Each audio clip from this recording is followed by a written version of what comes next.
El tema que nos ocupa hoy será un tema doble. Vamos a ver los antecedentes de la independencia mexicana, pero acompañado de un fenómeno muy importante que se llaman reformas borbónicas. Las reformas borbónicas se implementan a mediados del siglo XVIII. Esto es por Carlos III, rey de España, primero de la dinastía de los Borbones. Acuérdense que años atrás, a mediados del siglo XVIII, se dio una serie de guerras de sucesión para ver qué casa reinante ponía un monarca en España. Entonces la rama Borbón se entroniza en España y por lo tanto a raíz de aquí vamos a encontrarnos la familia Borbón que gobierna España desde aquel entonces hasta nuestros días. Entonces el primero, que es Carlos III, se le ocurre modernizar el imperio español con la finalidad de que pues tengan más dinero, poner orden en las finanzas y también en la política. Vamos a analizar una de estas partes poco a poco para poder entender por qué en 1808 en todo el imperio español se da prácticamente un cataclismo.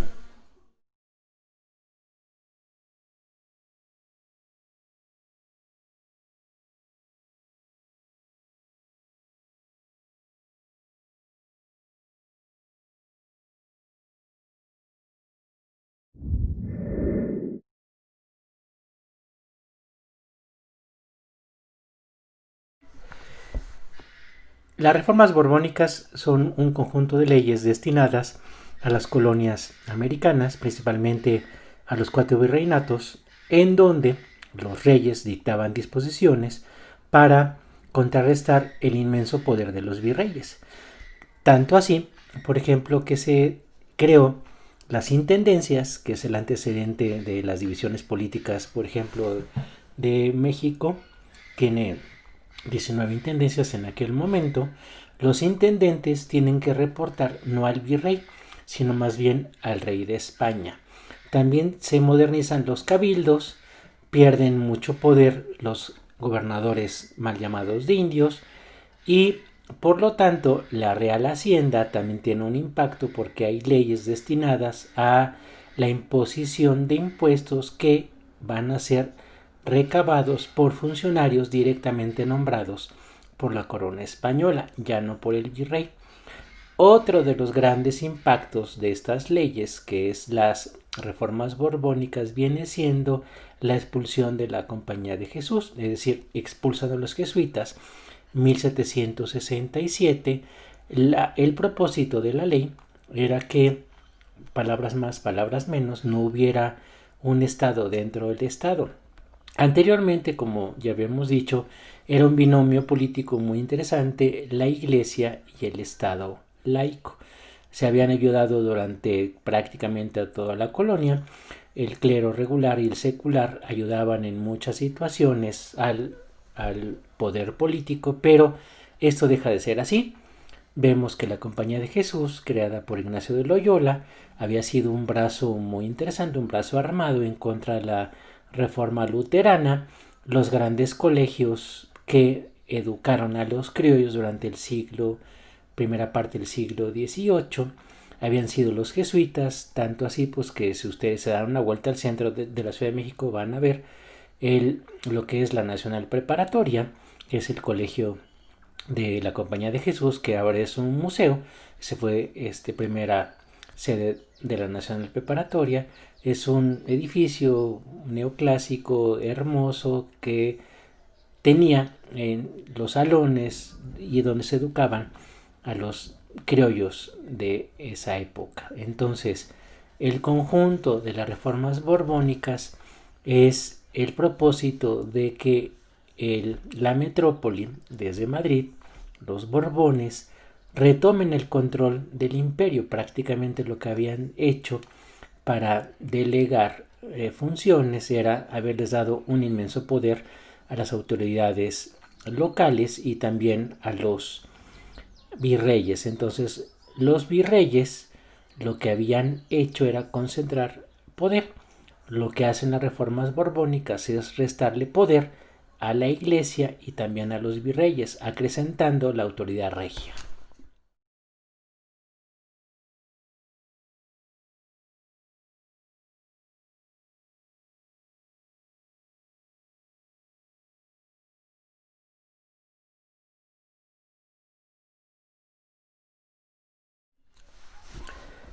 Una de las consecuencias de la implementación de esas reformas borbónicas inmediatas fue que hubo un crecimiento económico importante, pero lo que quería la corona era la recaudación de impuestos, que también fue cuantiosa.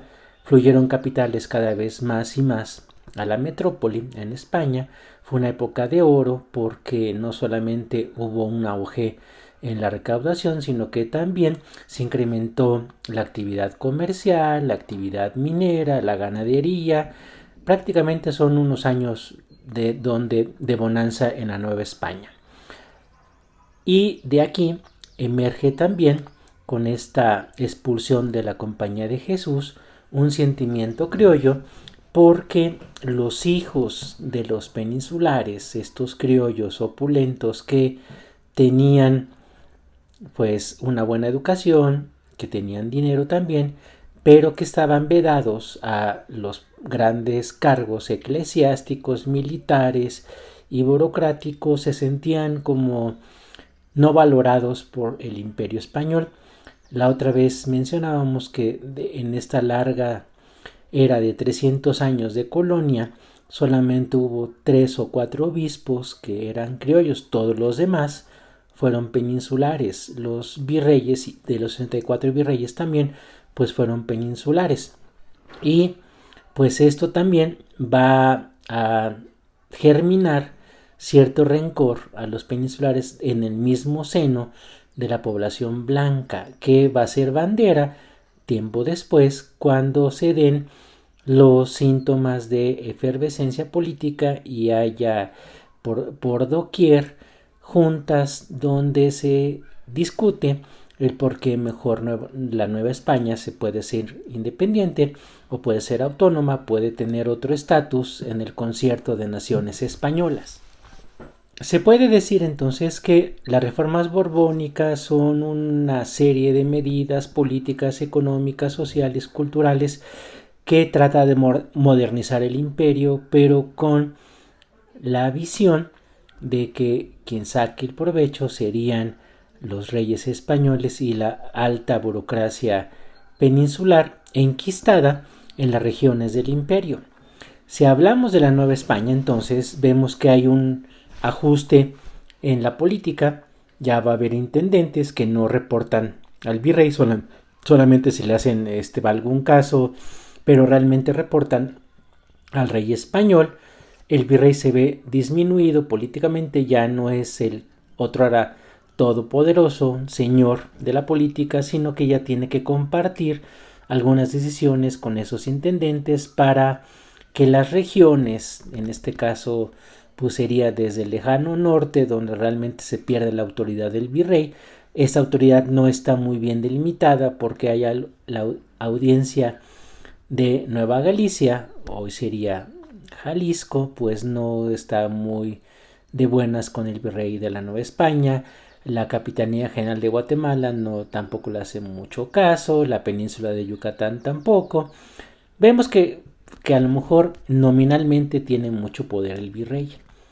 Con las reformas borbónicas, que se hace una nueva división política, emergen los poderes locales, que esto va a ser un tema de discusión a lo largo del siglo XIX, cuando se pelean estas provincias con el poder del centro. Y lo que vamos a ver en los temas venideros es cómo hay este pleito entre los caudillos regionales con los que podríamos llamar héroes nacionales dentro de esta primera etapa después de la independencia mexicana. Las reformas borbónicas, que son interesantes porque el virrey no quiere compartir, ni los reyes españoles, el poder con la iglesia, pues van a dejar un mal sabor de boca a algunos criollos, porque van a decir que estas leyes no beneficiaron tanto a la colonia, que el dinero se fue a las guerras que España tenía en Europa y que por lo tanto no reportó tantos beneficios para, en este caso que estamos viendo, la Nueva España. La Nueva España, otra vez haciendo hincapié, vemos que es una colonia opulenta, rica, es una región donde emergen grandes capitales, ya sea por la plata, el oro, el comercio, y también por lo que se dice que es la población más industriosa. Si ustedes pueden echarle un ojo a Guillermo de Tovar y Teresa, tiene un texto que habla sobre los grandes palacios que tiene México y que se le conocía en aquella época como la ciudad de los palacios, algunos de los cuales pues ya no existen porque en la reforma juarista pues fueron derruidos.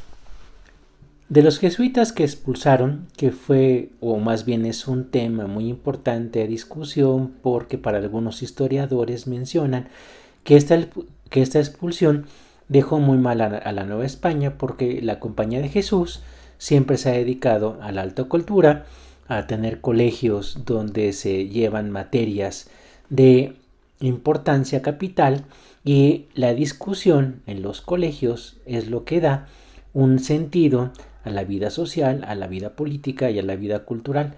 Lo curioso del caso es que en efecto los jesuitas expulsados fueron de todo el imperio español, se los llevaron a Italia y ahí padecieron muchísimo. Uno de los criollos importantes de esos jesuitas es Francisco Javier Clavijero, que tiene un texto sobre la historia antigua mexicana que ustedes podrían buscar muy bien para que vean el sentimiento de estos criollos que se sienten mal valorados y que la corona española pues injustamente los tiene relegados. Lo curioso también de todo esto que estamos platicando de la Compañía de Jesús, la expulsión y cómo impacta esta expulsión en el panorama cultural novohispano, debido en gran medida a que pues se va una de las grandes escuelas que tenían los criollos, que estaban siendo educados por ellos, que tienen un sentimiento que después se va a llamar el patriotismo criollo, donde para estos criollos educados por los jesuitas, ellos se sienten los herederos a gobernar esta región.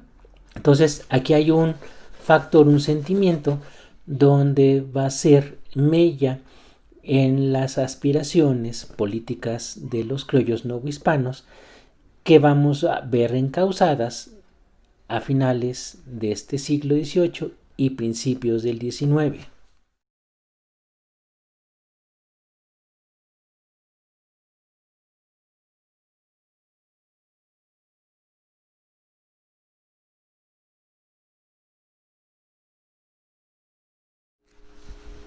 Las reformas borbónicas, en efecto, es un periodo de modernización del imperio. La estructura política se actualiza con miras a que haya mayor participación a través de los impuestos de los que consideran aptos para pagarlos, y se pone toda la actividad económica con impuestos. Ayuda mucho a una recaudación, a que suba muchísimo la recaudación. Va a haber mayor dinero, pero ahí van todos los peros en una historia que parece un cuento a la mexicana. Por lo regular, cuando esto sucede, ya pasó también con Salinas de Gortari hace algunos sexenios, donde se quiso modernizar al país. Sí, realmente inmediatamente se dieron algunos buenos momentos, pero después vemos que entran en una crisis. Parece que estos periodos de gran capacidad económica son seguidos por un declive económico bastante gacho.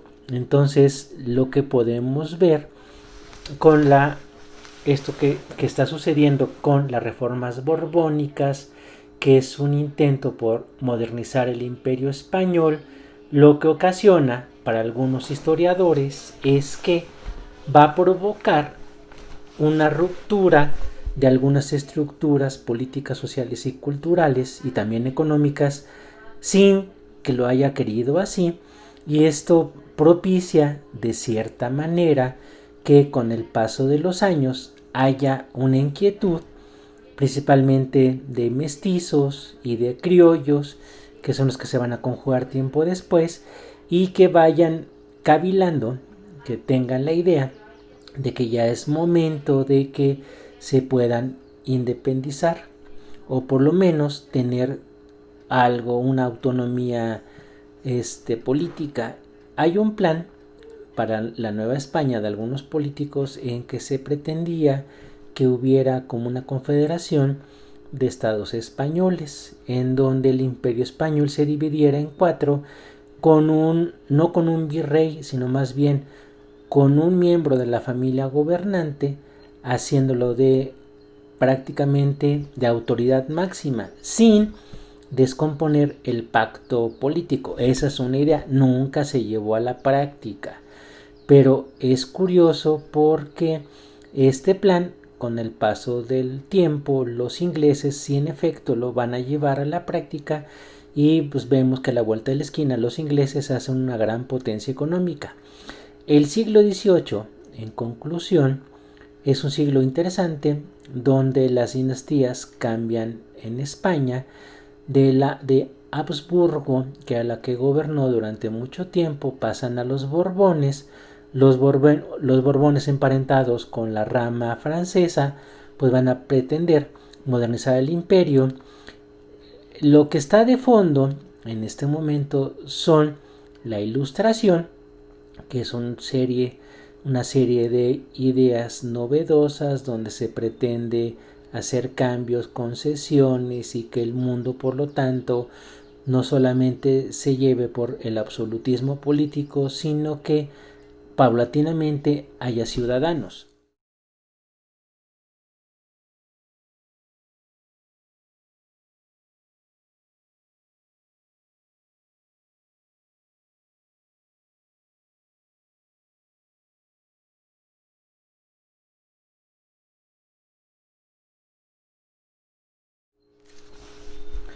En el ambiente de ese siglo tan interesante, pues vemos que hay textos como de Voltaire, Diderot, de Alembert, también de Rousseau, que son temas que ya vimos en Historia Universal en cuarto, que la gente está inquieta porque son ideas de igualdad política. Si el hombre nace igual, pues por lo tanto tiene igual derechos, que hay división de poderes, que no debe de haber un rey, sino que debe de haber otro sistema político.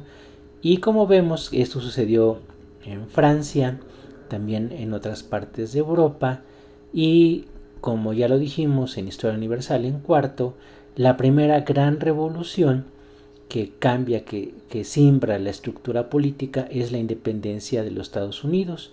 Y para los novohispanos, pues van a estar muy pendientes de lo que pasa en 13 colonias que después van a ser los Estados Unidos, en los congresos que tienen de Filadelfia, y posteriormente con el Tratado de París en 1782, donde Inglaterra negoció con los colonos norteamericanos y que después van a tener un país.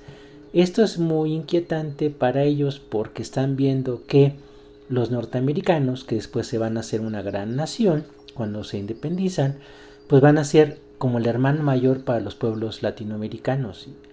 Es algo que hemos dejado de pensar, que perdimos de vista, que en ese momento, finales del siglo XVIII, los norteamericanos emergen como un país libre, primero en América, y después vamos a encontrarnos que voy a dejar un texto que se llama La independencia que no fue, donde el historiador hace una historia contracultural para que ustedes lo vayan leyendo, y después en el día que podamos encontrarnos por Zoom, donde yo despeje las dudas, ahí podamos echar platicadas sobre el artículo. Ya es un artículo pues algo viejo, pero lo que no ha perdido es la novedad, porque tiene ideas muy frescas, especula muy bien el historiador sobre diferentes oportunidades que hubo y que no fueron aprovechadas por los criollos, porque yo creo que no se organizaron bien. La organización que tuvieron los colonos norteamericanos sí aprovecharon en una única oportunidad, cosa que no hicieron los novohispanos.